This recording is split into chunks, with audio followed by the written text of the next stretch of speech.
Satu lembar ijazah, satu tuduhan, dan sederet nama besar yang kini terseret ke meja hijau. Roy Suryo dan Dr. Tifa jadi tersangka. Dan hari ini nasib hukum mereka ada di tangan hakim. Bagaimana kelanjutan kasus ijazah palsu? Simak kronologinya. Semua berawal dari tudingan ijazah palsu yang dialamatkan ke Presiden ke-7 RI, Joko Widodo. Jokowi melaporkan dugaan fitnah dan pencemaran nama baik ini ke Polda Metro Jaya. Penyidikan panjang pun bergulir, sampai akhirnya Polda Metro Jaya menetapkan 8 orang sebagai tersangka terbagi dalam 2 klaster.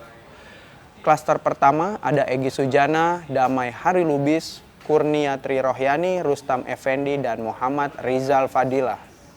Klaster kedua ada Roy Suryo, Rismon Sianipar, dan Tifauzia Tiasuma atau Dr. Tifa. Tapi tidak semua tersangka berakhir di persidangan. Pada Januari 2026, Egy Sujana dan Damai Hari Lubis menemui Jokowi di kediamannya di Solo. Setelah pertemuan itu, keduanya mengajukan restoratif justice dan polisi akhirnya menerbitkan SP3 atau surat perintah penghentian penyidikan untuk mereka berdua. Beberapa bulan kemudian, giliran Rismon yang mengajukan restoratif justice secara terpisah. Rismon bahkan menarik kembali klaimnya, mengaku ijazah Jokowi dan Gibran asli setelah sebelumnya menuliskan dalam buku Jokowi's White Paper. Proses ini juga melibatkan Ade Darmawan, Sekjen Pradi Bersatu yang mendampingi pihak pelapor dalam perdamaian tersebut. Pada April 2026, para pelapor termasuk Jokowi sendiri akhirnya menyetujui permohonan RJ dari Rismon. Dengan begitu, dari 8 tersangka yang masih berlanjut ke persidangan tinggal Roy Suryo dan Dr. Tifa. Babak paling mengejutkan terjadi pada 19 Juni 2026. Penyidik dari Subdit Keamanan Negara Ditreskrimum Polda Metro Jaya menggeledah kediaman Roy Suryo di Bintaro, Tangerang Selatan, lalu menangkapnya. Roy Suryo menolak menandatangani administrasi penyidikan saat itu dan menyebut proses ini terkesan berlebihan. Kuasa hukumnya, Refli Harun dan Abdul Ghafur Sangaji langsung mempersoalkan legalitas penangkapan ini. Setelah ditangkap, Roy Suryo menjalani pemeriksaan kesehatan di Rumah Sakit Polri sebagai bagian dari prosedur penahanan. Pada 22 Juni 2026, berkas perkara dan tersangka dilimpahkan ke Kejaksaan Negeri Jakarta Selatan atau yang dikenal sebagai pelimpahan tahap 2. Yang menarik, meski berstatus tersangka, Roy Suryo tidak ditahan secara penuh di rutan. Detail inilah yang kemudian jadi salah satu dasar perlawanan hukumnya. Tidak terima dengan proses ini, Roy Suryo mengajukan 2 gugatan pra-peradilan ke Pengadilan Negeri Jakarta Selatan. Yang pertama, menyoal sah tidaknya penggeledahan, penangkapan, dan penahanan terhadap dirinya. Yang kedua, soal sah tidaknya penetapan status tersangka dengan pasal 32 Undang-Undang ITE yang dikenakan.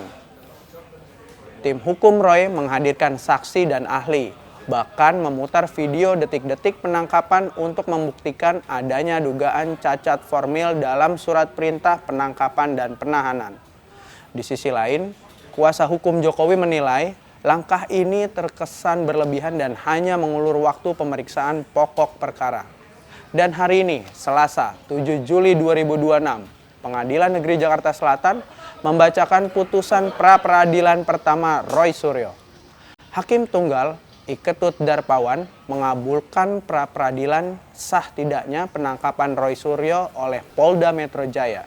Maka itu penangkapan terhadap Roy Suryo dianggap tidak sah. Menyatakan penggeledahan yang dilakukan termohon terhadap pemohon berdasarkan surat perintah penggeledahan rumah dan tempat tertutup lainnya nomor SP-Dah Rumah TAP 373-6 Romawi Res .124-2026 Ditreskrimum Polda Metro Jaya tanggal 18 Juni 2026 adalah tidak sah. 3. Menyatakan penangkapan yang dilakukan oleh termohon terhadap pemohon berdasarkan surat perintah penangkapan nomor SP Kap 7036 Res 1.14-2026 Ditreskrimum Polda Metro Jaya tanggal 19 Juni 2026 adalah tidak sah. 4. Menyatakan penahanan terhadap pemohon berdasarkan surat perintah penahanan nomor SP Han 458 Romawi Res 1.14-2026 Ditreskrimum Polda Metro Jaya tanggal 19 Juni 2026 adalah tidak sah. 5. Membebankan kepada pemohon untuk membebankan kepada termohon untuk membayar biaya perkara sejumlah nihil. 6. Menolak permohonan pemohon untuk selebihnya. Demikianlah diputuskan pada hari Selasa tanggal 17 Juli 2026 oleh Ketua Darmawan Esa, Hakim Pra-Peradilan pada Pengadilan Negeri Jakarta Selatan, dan diucapkan dalam sidang terbuka untuk umum pada hari dan tanggal itu juga oleh hakim tersebut dan dibantu oleh Bagus Setiawan, Eko Suryono SHMH, Panitera Pengganti, serta dihadiri oleh pemohon dan kuasanya, kuasa termohon serta kuasa turut termohon. Kasus ijazah Jokowi ini masih jauh dari kata selesai. 2 pra-peradilan, 1 persidangan pokok perkara, dan banyak nama besar yang masih akan terus bersilang pendapat di ruang sidang. Demikianlah headline inews.id hari ini. Update berita-berita terbaru hanya di inews.id. Saya Komarudin Bagja, pamit undur diri, sampai jumpa.